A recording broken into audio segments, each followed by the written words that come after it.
আজকের রাতটা অন্যরকম হতে পারত। রাশেদ তার কাফেলার সাথেই ছিল, কিন্তু সন্ধ্যার ঠিক আগে উটের পিঠের একটা বস্তা আলগা হয়ে পড়ে যাওয়াতে সে সেটা ঠিক করতে একটু পিছিয়ে পড়ে। আর মাত্র কয়েক মিনিটেই সেই অসাবধানতাই কাল হয়ে দাঁড়ায়। কাফেলার বাকিদের চিৎকার বাতাসের গর্জনে হারিয়ে গেল। রাশেদ এখন সম্পূর্ণ একা, দিক বিদিকহীন। হে আল্লাহ, আমি কোন দিকে যাচ্ছি? কাফেলার কেউ কি আমার আওয়াজ শুনতে পাচ্ছ? ইয়া রব, এই মরুভূমি কি আমার কবর হবে? তীব্র বাতাস আর বালুর ঝাপটা যখন রাশেদের চামড়া ভেদ করে হাড় পর্যন্ত কাঁপিয়ে দিচ্ছিল, ঠিক তখনই সে অবসন্ন হয়ে মাটিতে পড়ে যেতে নিল। তার পায়ের শক্তি শেষ, তৃষ্ণায় গলা শুকিয়ে কাঠ। মৃত্যুর ঠিক আগ মুহূর্তে হঠাৎ এক সেকেন্ডের জন্য বাতাসের গতিপথ বদলালো, আর সেই ধুলোবালির পর্দাটা সামান্য সরতেই রাশেদের চোখে পড়ল এক অবিশ্বাস্য অবয়ব। ধুলোর আড়ালে দাঁড়িয়ে আছে এক প্রাচীন জরাজীর্ণ কাঠামো, শত বছরের পুরনো, রোদে পোড়া মাটির তৈরি একটি মসজিদ। ছাদের নিচের অংশ ভেঙে পড়েছে, দেওয়ালের গায়ে গভীর ফাটল, যেন বহু যুগ ধরে কোনো মানুষ এখানে পা রাখেনি।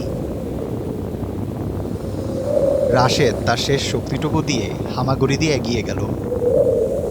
উই পোকায় খাওয়া কাঠের ভারী দরজাটায় ধাক্কা দিল। প্রথম ধাক্কাই খুলল না। দ্বিতীয়বার পুরো শরীরে ভর দিয়ে ধাক্কা দিতেই দরজাটা সামান্য শব্দ করে খুলে গেল। রাশেদ ভেতরে গড়ে ঢুকে পড়ল এবং পিছন থেকে পুরো শক্তি দিয়ে দরজাটা আটকে দিল। রাশেদ কিছুক্ষণ অন্ধকারের মাঝে চুপচাপ বসে রইল, নিজের হৃদস্পন্দন শান্ত করার জন্য। ভেতরের পরিবেশটা একদম নিঝুম, যেন বাইরের পৃথিবীর সাথে এর কোনো মিল নেই। চারপাশ ঘুটঘুটে অন্ধকার। তবে একটু লক্ষ্য করতেই সে দেখল মসজিদের ছাদ থেকে সামান্য আলো আসছে, যা পরিবেশটাকে আরো রহস্যময় করে তুলেছে।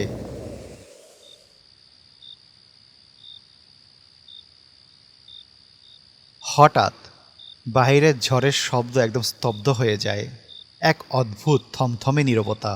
এরপর দূর থেকে ভেসে আসে এক অলৌকিক, অতি প্রাকৃতিক সুন্দর সুরে কোরআন তিলাওয়াতের শব্দ। রাত তখন গভীর। ক্লান্তি কাটিয়ে রাশেদ যখন ঘুমানোর চেষ্টা করছে, ঠিক তখনই তার কানে এলো সেই শব্দ, কোনো এক অজানা কণ্ঠ। এত সুন্দর, এত সুমিষ্ট এবং গভীর সেই সুর যে রাশেদের শরীরের পশম খাড়া হয়ে গেল। সেই আওয়াজ মসজিদের প্রতিটি দেওয়ালে প্রতিধ্বনিত হচ্ছে, যেন শব্দটা কোনো নির্দিষ্ট দিক থেকে আসছে না, যেন চারপাশের বাতাস থেকেই তৈরি হচ্ছে।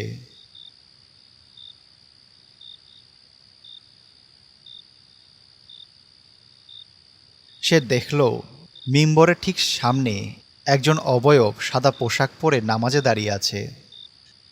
তার চেহারা দেখা যাচ্ছে না।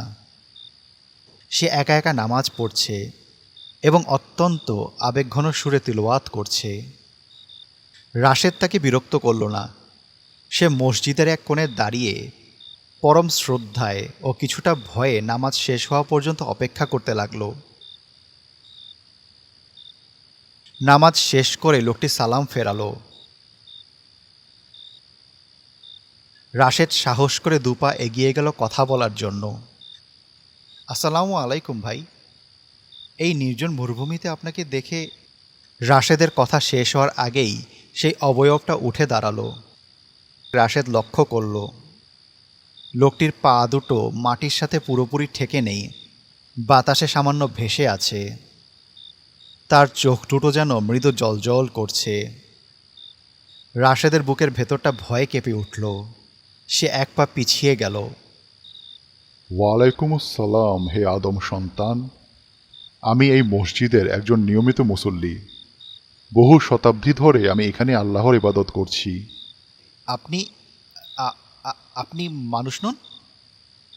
না, আমরাও আল্লাহর সৃষ্টি, তোমাদের চোখের আড়ালে থাকি। এই মসজিদ যখন মানুষরা আবাদ করেছিল, তখন আমরা তাদের সাথেই নামাজ পড়তাম। মানুষ চলে গেছে, কিন্তু আমরা আমাদের ইবাদত ছেড়ে যাইনি। তোমরা যাকে পরিত্যক্ত বলো, আল্লাহর কাছে তা কখনোই পরিত্যক্ত নয়। ঝিনের শান্ত ও গভীর কণ্ঠ শুনে রাশেদের ভেতরের ভয়টা আস্তে আস্তে কেটে গেল। এক অদ্ভুত মানসিক শান্তি তাকে গ্রাস করল। শোনো মুসাফির, দুনিয়ার এই জীবনটা এক মরুভূমির মতোই ক্ষণস্থায়ী। মানুষ যেমন মরুভূমিতে পথ হারিয়ে তৃষ্ণায় ছটফট করে, তেমনি দুনিয়ার মোহে পড়ে তারা নিজেদের আসল ঠিকানা আখেরাতকে ভুলে যায়।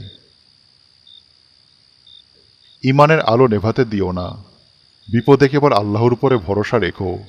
নিশ্চয়ই তিনিই একমাত্র উদ্ধারকর্তা। ভোরের আজানের সময় ঘনিয়ে আসছে। মসজিদের ভেতরের অন্ধকারটা কেটে হালকা নীলচে আলো দেখা যাচ্ছে। কথা বলতে বলতে রাতের অন্ধকার কেটে ভোরের আলো ফুটতে শুরু করলো। তোমার সময় শেষ হয়ে এসেছে মুসাফির। সকালের আলো ফোটার আগেই তোমাকে বের হতে হবে। ওই দেখো, মসজিদের ভাঙ্গা দেওয়াল দিয়ে বাইরে তাকাও। রাশেদ সেদিকে তাকালো। দেখলো বাহিরের ঝড় একদম থেমে গেছে এবং দূরে একটা চেনা কাফেলার পথ দেখা যাচ্ছে। সোজা এই পথ ধরে হেঁটে যাও, তোমার কাফেলা পেয়ে যাবে। তবে একটি কথা মনে রেখো, যতক্ষণ না তুমি মূল রাস্তায় পৌঁছাচ্ছ, ভুল করেও কখনো পেছনে ফিরে তাকাবে না। মরুভূমির ভোরের আলোয় অনেক মায়া তৈরি হয়। যদি পিছনে ফিরে তাকাও, তবে আর কখনো তোমার পথ খুঁজে পাবে না। রাশেদ মাথা নেড়ে সম্মতি জানালো এবং কৃতজ্ঞতা প্রকাশ করে মসজিদের দরজা দিকে হাঁটা শুরু করলো। রাশেদ মসজিদ থেকে বের হয়ে দ্রুত পায়ে মরুভূমির বুক চিরে হাঁটতে লাগলো। কিছু দূর যাওয়ার পর তার মনে তীব্র কৌতূহল জাগলো। একটা অদ্ভুত ফিসফিসানির শব্দ যেন তার কানের কাছে ভেসে আসছে, যেন কেউ তার নাম ধরে ডাকছে। তার মন চাইল একবার, শুধু একটিবারের জন্য পিছনে ফিরে দেখে সেই প্রাচীন মসজিদ আর সেই অলৌকিক ঝিনটিকে দেখা যায় কিনা। সে তার ঘাটটা ঘোরাতে গেল। ঠিক তখনই ঝিনের সেই সতর্ক বার্তা তার মনে পড়ে গেল। ভুল করেও কখনো পিছনে ফিরে তাকাবে না। রাশেদ নিজেকে সামলে নিল। চোখ বন্ধ করে মনে মনে আল্লাহর নাম নিতে নিতে সে সোজা হাঁটতে লাগলো। কিছুক্ষণ পর যখন সে চোখ খুলল, সে দেখল সে মূল রাস্তায় পৌঁছে গেছে এবং দূরে তার কাফেলার মানুষজন তাকেই খুঁজছে। রাশেদ তখন দীর্ঘশ্বাস ফেলে এবার পেছনে ফিরে তাকালো। পেছনে মাইলের পর মাইল শুধু ধুধু বালুচর। সেখানে কোনো মসজিদ নেই, কোনো পায়ের ছাপ নেই। যেন গত রাতে যা ঘটেছে তা এই মরুভূমির বুকেই এক চিরন্তর রহস্য হয়ে রয়ে গেল।